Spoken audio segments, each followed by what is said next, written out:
Hello and welcome to the Red Army. This is where we talk about anything and everything about Manchester United. It's humiliating to be a Man United fan right now. It's a terrible season. We're having a terrible season. Our players are playing like a bunch of strangers. They're not giving 100%. We are so disjointed. We are not united. There are leaks coming from left, right, center. Our owners are not communicating, they don't care, they are not improving, they are not investing in the club. Our performances are unacceptable. We have lost so many games. We are sitting 13th on the Premier League table, and the season is nearing the end. We are almost done with the season, which means if we finish right now, if football was to end right now, we would not play in any European competitions, not even in the Conference League. Next season, we have to brace for this. There is a higher possibility that we might not be able to play European football next season. Well, if you look at last season, we got lucky. We won an FA Cup, so that means we had an opportunity to sneak our way into the Europa League. And if you look at our performance, okay, we have a good performance in the Europa League, but how far can we go? How long can we keep performing the way we are performing and still progress in the competition? I don't see us going any far. I think we're going to crash and burn soon. It's inevitable. We're not going to win that trophy. If you look at the way Manchester United is playing right now, we are not going to win anything. Now, we are still in the FA Cup. We are playing Fulham. But one thing I've come to know about these mid-table teams is that Man United, or the team that we usually field, usually underestimate them and we end up losing. Look, we lost against Wolverhampton. Wolves are fighting for relegation and they came to Old Trafford and they beat us. Now, the Fulham game is not going to be an easy game. It's going to be a tough game. We are going to struggle. Fulham already know that if you put pressure on Man United, they are going to crumble. And once they crumble, well, they lose focus, and it's possible now to steal points from them. Now, this is not a league competition. We are not fighting for points here. It's not like if we lose this game, we'll have an opportunity to redeem ourselves. No, this is the cup competition, which means there are higher chances and there is a clear possibility of elimination here. If we are eliminated from FA Cup, I can guarantee you it's just a matter of time before we are eliminated from Europa League. It's just a matter of time. Okay? So, what happened to Man United? How did we get here? Well, I think, personally, I don't like to sugarcoat anything. I like to be frank and straight. And I can say this. Your guess is as good as mine. The owners have actually ruined the club. The Glazers have ruined what was once the best football club in the world. They have dragged us down to a point now we are threatened by relegation. Okay, it's just 8 points separating us from Leicester City, who are also fighting for relegation. We are just 8 points ahead of them. And the season is almost concluding. If it was in the middle of the season or at the beginning of the season, then it would be like, okay, we still have time. We don't have time. 8 points are not many points. Those are just 3 games. And given that Man United is losing, there is no way of telling if there are higher possibilities that we might actually lose 3 games before the end of the season. Even losing 1 or 2 games right now, it's crucial because it means we are just going down and down. We're just sinking down and down. We're sinking deeper and deeper into misery and trouble and problems. And the owners are actually not speaking. They are not talking. They are not even addressing any issue. They're just quiet. And you wonder, do they even care about Manchester United? Or was acquiring Man United just so that they can tick a bucket list? Was it just a game for them, or do they really care about this club? Because I was expecting at this particular time for Sir Jim Ratcliffe to come and address these issues. Sir Jim Ratcliffe should be speaking right now and telling us what's going on. He should be telling us the plans that they have. He should be one of the people who are actually giving us the direction where the club is heading. But guess what? They are not. They actually don't care. They don't care at all. Right now they are focused more on money, and this money actually is not even going to help the club. Sir Jim Ratcliffe told us that he was going to improve Manchester United. Well, this is not an improvement. He told us that he was going to build a new stadium. There are no plans for new stadium, just rumors here and there. He told us that he was going to improve Carrington. Still, nothing. We haven't had anything. Okay, maybe they have plans. Maybe there are plans to do all these things. But how are we supposed to know?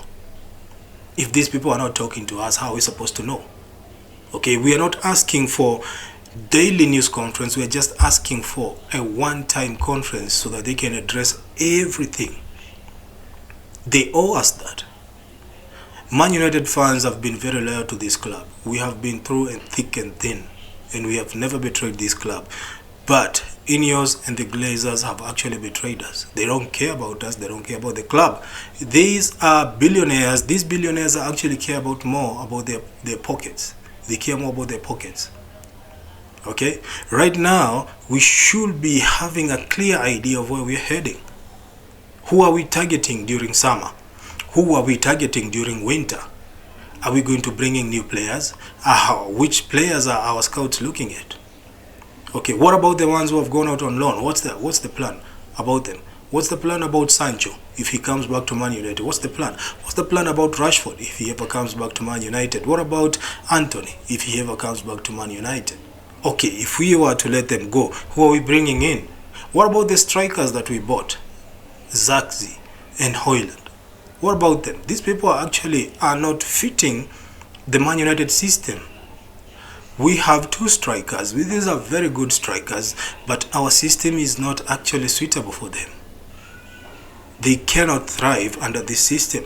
Amorim came in, and right now, actually, there's something interesting I heard from one of the pundits. He said that Amorim should change his formation and go back to the back four. And I'm like, okay, why would he do that? Why can't Manchester United adapt to his style of play?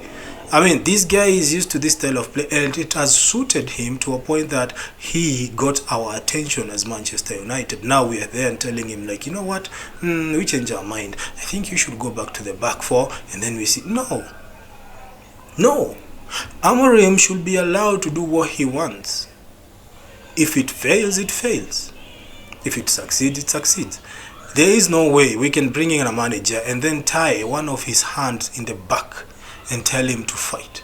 This guy is not going to fight. It's just a matter of time before players start to disrespect him. If you look, Amorim is very young.